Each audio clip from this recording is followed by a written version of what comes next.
Let's take a look at who controls what in Syria. For the last 4 years, the front lines in Syria have been more or less frozen. It seemed Syrian government forces had effectively won, leaving them in control of most of the country, thanks largely to support from Russia, Iran and Lebanese Hezbollah. But last week, rebel forces led by the Islamist group Hayat Tahrir al-Sham, or HTS, launched a surprise offensive from the city of Idlib. They seized Syria's second biggest city, Aleppo, and have advanced south towards Hama. They're also moving north into areas controlled by a Turkish-backed rebel alliance along the northern border. Turkey is also fighting the Kurdish-led Syrian Democratic Forces, a rival group that controls this large swathe of the north. Backed by the US, the SDF played a crucial role in defeating Islamic State, which once ruled a third of Syrian territory and has held on to some pockets of the country. Well, Harry Fawcett reports now with the latest on the situation. Mid-afternoon inside Idlib's University Hospital, shortly after a 5-minute warning was issued.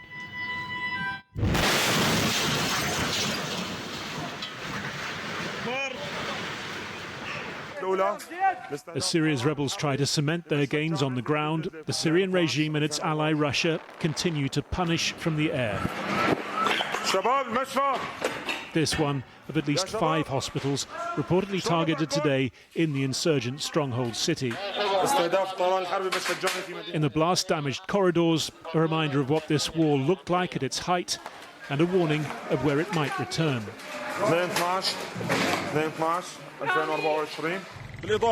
We're still providing first aid to the injured and evacuating patients from inside the hospital.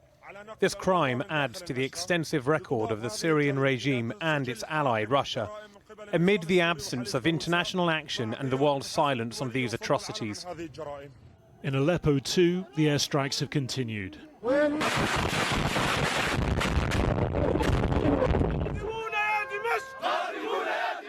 Even as the forces of Hayat Tahrir al-Sham and their allied factions extend their area of control after the extraordinary pace and success of their assault.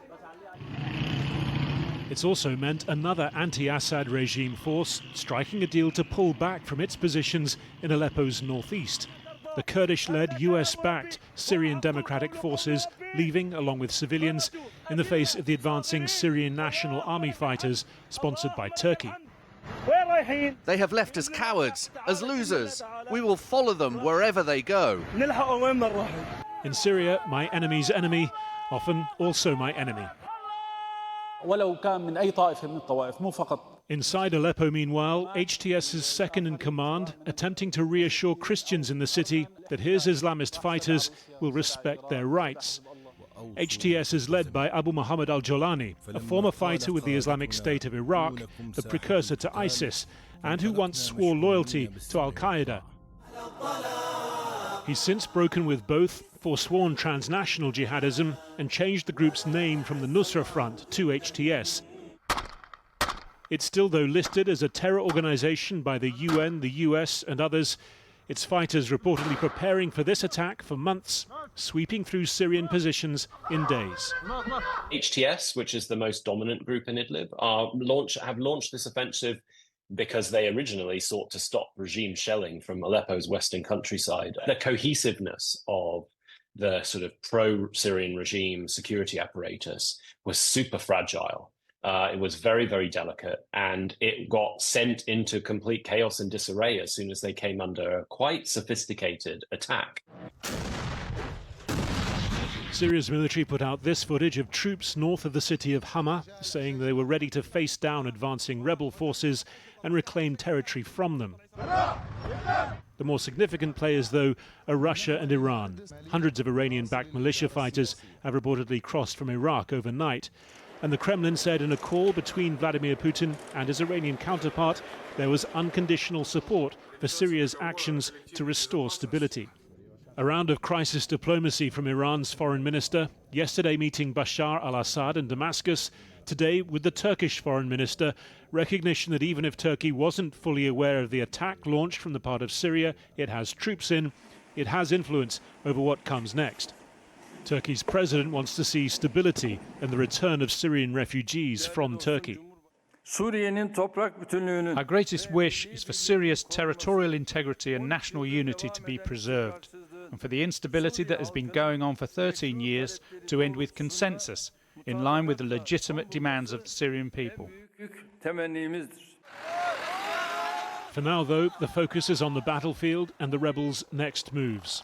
They weren't ever going to be able to continue to march all the way to Damascus without risking a massive counterpush by the regime. So I think we might be entering that kind of phase now where we're beginning to see the lines harden again on the map. For all the dizzying, contradictory mix of actors and interests in this conflict, one clear through line has been established over a decade and a half, that Syria's civilians bear the dreadful cost. Well, there's no coincidence that the forgotten war in Syria has suddenly reignited. Assad's allies have been busy with their own conflicts in both neighbouring Lebanon and, of course, Ukraine. Let's bring in our foreign affairs correspondent, Secunda Kamani, who's in Beirut, and our international editor, Lindsay Hilsum, who's in Kyiv. Secunda, first of all, to you, how much of what's happening where you are is tied to the Syrian leader's fate? Well, Christian, just as we're talking, details coming in now of a wave of Israeli airstrikes targeting Hezbollah in Lebanon. Earlier today, Hezbollah had fired for the first time since a ceasefire was announced here on Israeli forces. That in turn, a response to several Israeli airstrikes launched over a number of days here in Lebanon. And all of this here absolutely ties into what's happening in Syria, because there's no doubt that Iran's axis of resistance, which includes Hezbollah in Lebanon and Assad in Syria, has been severely weakened over the past year by the conflict with Israel, and that is a major factor behind the success of the rebels in Syria, though they're said to have waited to launch their offensive until a ceasefire was reached here because they didn't want to be seen to be in league with Israel in any way. Hezbollah had played a key role in propping up the Assad regime during the war in Syria. It then kept on some of its fighters in the country, which is a key conduit for much of its weapon supply.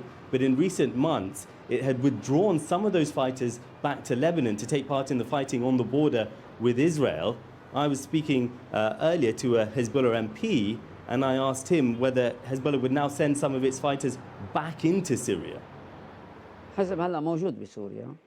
Hezbollah is present in Syria now, as was the case before.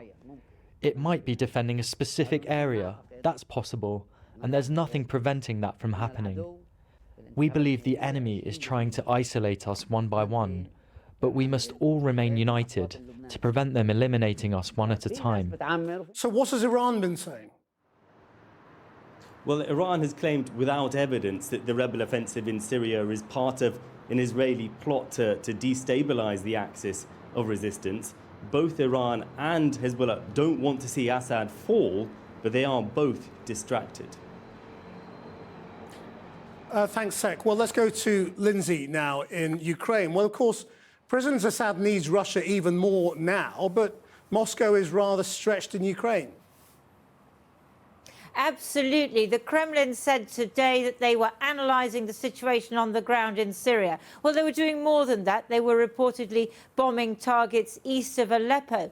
But in 2022, when they did the full-scale invasion here in Ukraine, they withdrew thousands of troops from Syria, and they are not going to want to send them back.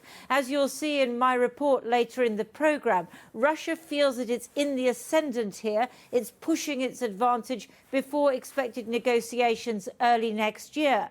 And so what I think is likely to happen is that President Putin is going to be on the phone to President Erdogan in Turkey. They're friends, even though they're on different sides of the war in Syria. It's well known that President Erdogan has been very frustrated with Bashar al-Assad, who has refused to do a deal with him. I think President Putin and President Erdogan are likely to gang up on Assad and say, look, you have to do some kind of deal.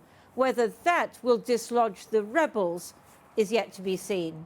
Thanks, Lindsay and Secunda.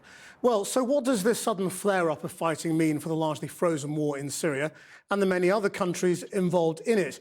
Joining me now is Dr. Hyde from the Middle East and North Africa programme of the Foreign Affairs think tank Chatham House. How planned does this rebel offensive look?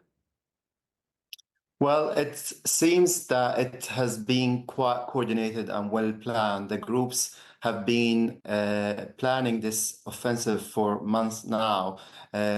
My contacts with people on the ground in northwestern Syria have revealed that the groups have told them months ago that there will be an attack coming. So it seems that they did not only improve their skills and plan ahead of time, but they also have been well prepared with the basically needed weaponry in order to launch a decisive attack. And what might they want to actually achieve? And how much support do they have? Because, of course, this group is essentially an Islamist group, but many of the sort of the pro-democracy forces within Syria who were suppressed by the war essentially want the same goal, which is the end of Assad.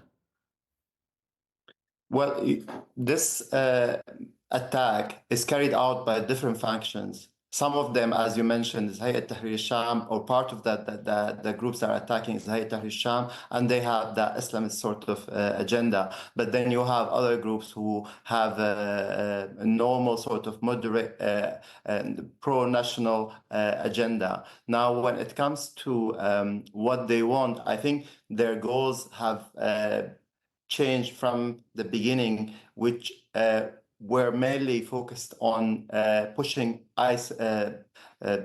regime forces away from civilian areas and expand their territories to the extent possible. However, they were surprised later on that it was super easy to capture areas and reach all the way to Aleppo, capture Aleppo and continue towards Hama. And I think that changed their initial goal. The goal right now, I think, is to capture as many areas as possible and then translate that into some sort of political credit that will cement their negotiation at that table at a later stage. I mean, the truth is the outside world largely looked away from Syria when the war was raging, and it's allowed Assad to effectively win that phase of it. So what will be the role of the outside world now? I think for now, if you look at the international community or the key actors, they have been just watching what's happening there without having any sort of influence over the key players involved, because, as you mentioned, they have distanced themselves and they did not have a clear Syria policy for years now. So I think the most likely scenario is that they will try to contact the key players involved, whether that's Turkey or Russia, in order to reach some sort of agreement to stop the fighting from reaching new areas. Dr. Hyde, thank you very much indeed.